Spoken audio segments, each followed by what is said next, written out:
We're going to talk lots of healthcare today. That's right. And of course, the one stock that I've been stressing out about is CSL has to bounce back. It has to bounce back sometime. Yeah. Well, the last month it is up 24%. Yeah. Is this the start of something good, or is there some other potential curveball out there for us? Well, I mean, there's always curveballs in this market. There's no doubt about it. Yeah. However, I think that the tech stocks and the healthcare stocks were the two worst performing sectors last year or last financial year. Yeah. Are certainly now potentially starting to see a renaissance, because we've had the banks have already run, we've had the materials have already run, and there's not much value left in there. Where we're going to go in healthcare is certainly one of those ones where I think the market is definitely gravitating to. You've got to rotate to somewhere when you've made profit, haven't you? And I know personally with my financial planning clients, a lot of those great ones like BHP, we've done really well. I can't put a new client into that, so I'm diversifying into ETFs that give me some diversification in the sectors that might be the future ones, like the software as a service, SaaS, like the zeros, all that sort of stuff, and then the healthcare. And so far, the healthcare is showing good signs. Yeah, and we've been buying a bit of CSL on this bounce, because I think CSL, while fairly treated on the downgrades, because there are downgrades and markets don't like downgrades, but overall, I think it's been probably overdone on the downside, and that's why we're starting to see the bounce. And certainly CSL looks good. I mean, they've still got a long, long way to go, and potentially out of all of the stocks we're going to talk about today, CSL is the one that potentially might get a curveball, or there might be something that comes unstuck. Yeah, I think because a lot of people are looking at this one as well. I'm saying to myself, I don't get too confident in CSL until I see the next reporting season. Yeah. If I get through the next one with some good news, I think the market will love it. Yeah. I noticed that the consensus view is about up 7%. And I think the most optimistic, they could see a 36% gain, but they would be hoping no more bad news. No more bad news. And we're starting to see brokers upgrading price targets, which is a good sign. But it's certainly, they're more of them, they're not saying outperform, they're saying equal weight. So in other words, wait and see. And I think your advice is certainly the right one. Education. We don't give advice on this show. Absolutely. Let's go to Cochlear now. Yeah. This was a real surprise when it got slugged. And I thought it was an overslugging as well, but still, maybe I'm wrong.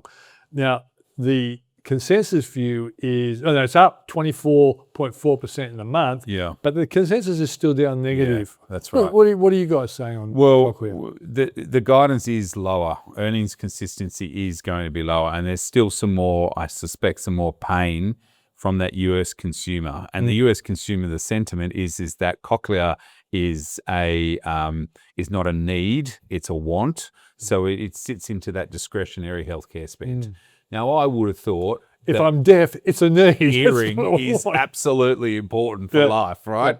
But it is sitting in that discretionary bucket. And so that consumer in the US, it's fragile, but they're still, they're probably willing to spend more on Apple and their tech stuff. Yeah.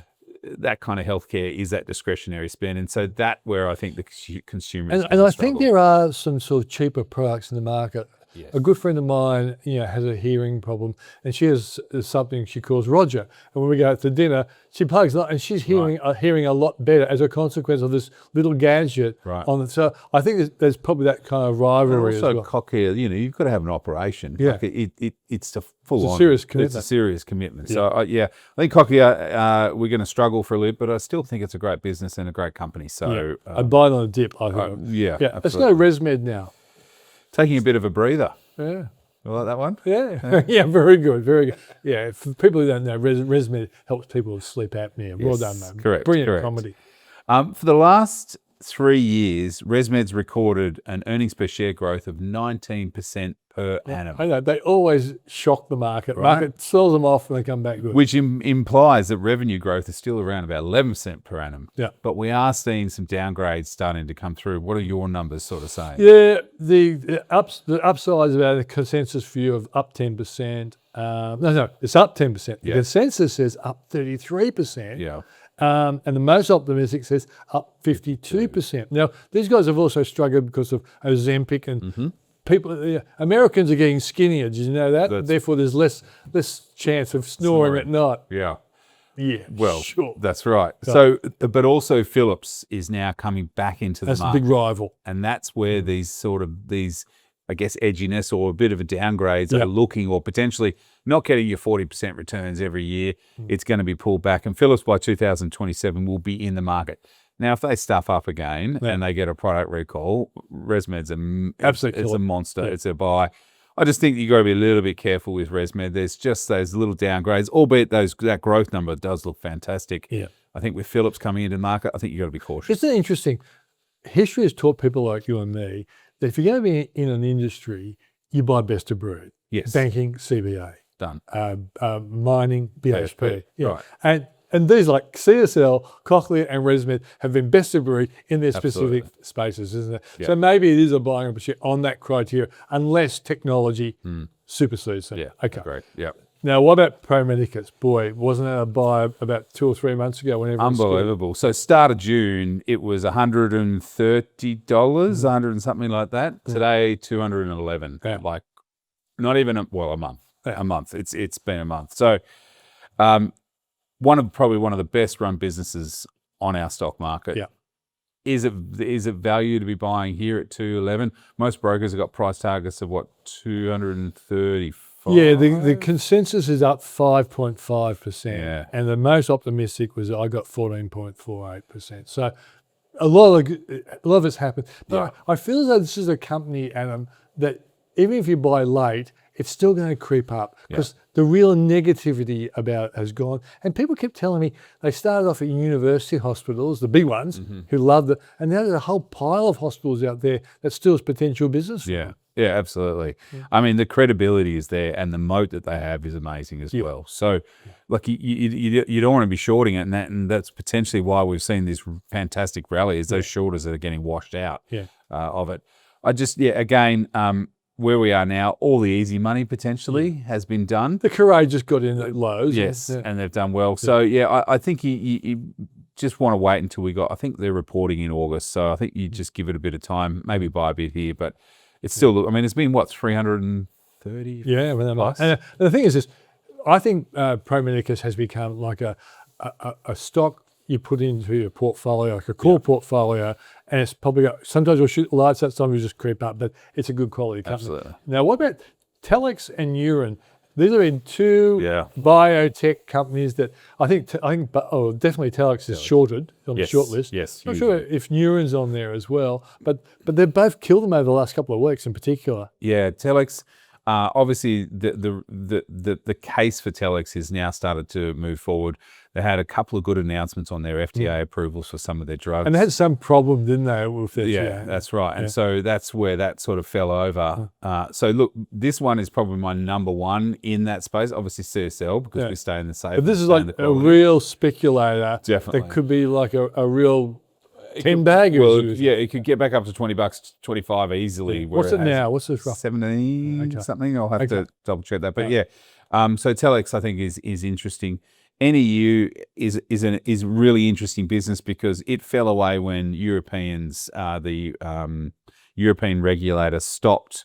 They've got a drug called for Rett syndrome, which is for 1 in 10,000 females, and usually young females below 5. And so they pushed back on that. The stock fell over. Now the European market thumbs up, is giving them the thumbs up, and so the stock has never really started to rally on the back of that. Yeah. All right, the final one, we are running out of time, but this is an unbelievable one. 4DX, so it's 4D Medical is its real name. What's it up?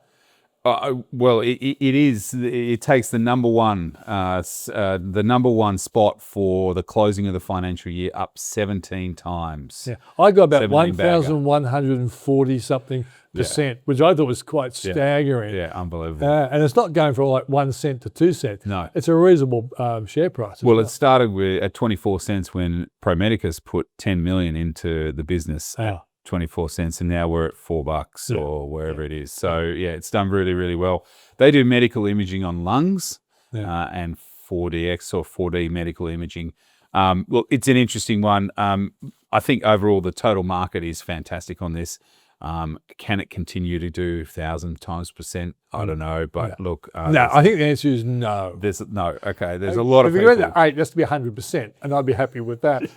now, by the way, the consensus view is up 7% because it's risen so much. Yeah. No, sorry, it's up 7 over the last month. Yes. 5.9, which is about 6%. But there is someone out there, I think it was actually Macquarie, at 41%. A real believer in this company. In the story. Yeah. So all of them have a positive outlook, except